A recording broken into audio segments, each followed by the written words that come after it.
If you ever stressed about protein, you're not alone. Most men over 30 think they're one missed shake away from losing muscle. Most guys finish the day, look at their protein numbers. If they didn't hit the perfect target, they feel like they failed. I used to think the same way. I don't want to speak about bodybuilding numbers, but I want to look at it from a longevity perspective, because my goals are to stay healthy long-term and just maintain an athletic body. Looking back, protein was one of the biggest distractions in my day-to-day life during my professional athletic career. And protein is one of these areas people massively overcomplicate. Protein matters, that's not a question. But the reason it's talked about the way it is today isn't biology, it's marketing. Once protein got linked to muscle growth, the fitness industry ran with it. They basically attacked the market, and now everything is protein. Cereal, bars, chips, snacks. And it's basically creating the idea that if you're not constantly eating protein, you're falling behind. And that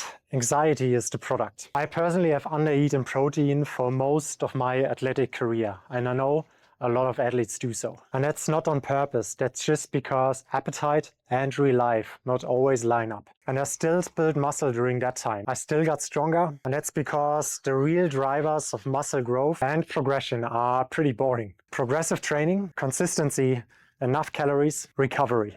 And protein supports that process. It's not replacing it. And all this isn't new information. Decades ago, people were already saying the same thing. So today we basically cycle back to that conclusion. And that's because once you reach a certain amount of protein, a moderate intake, more protein gives you diminishing returns. So for most men, especially men over 30, you don't need 1 gram per pound body weight. The more realistic range is 0.6 to 0.8 grams per pound body weight. That's enough to eat enough protein without turning eating protein into a full-time job. Everything above that might help a little bit, but for most people the difference is barely noticeable. Yes, some men do better with higher protein. And that's not because it's mandatory, it's because it helps with appetite control, fat loss, or it can simply make food choices easier. And that's fine, it's preference and not a rule. If lowering protein reduces your stress and improves consistency, that's a big win. And what you don't need to do is panic. So you don't need to rush home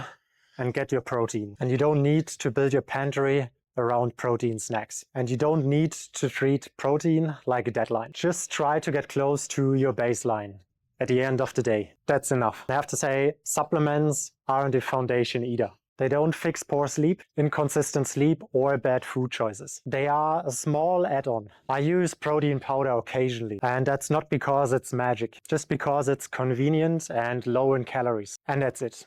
But I usually try to eat real simple foods. So if you're training hard, getting stronger over time, and you eat enough good, healthy foods, sleep properly and stay consistent, protein will take care of itself. Obsessing over it won't get you better results. A lot of times it just makes people quit because it's so stressful. Protein matters, but not to the kind of level most men stall. So my tip today is stop majoring in the small details. Put your energy into the fundamentals. Simple, repeatable, sustainable. That's how you build strength and health that lasts. And if today's video was helpful, guys, I appreciate every single like and comment below this video.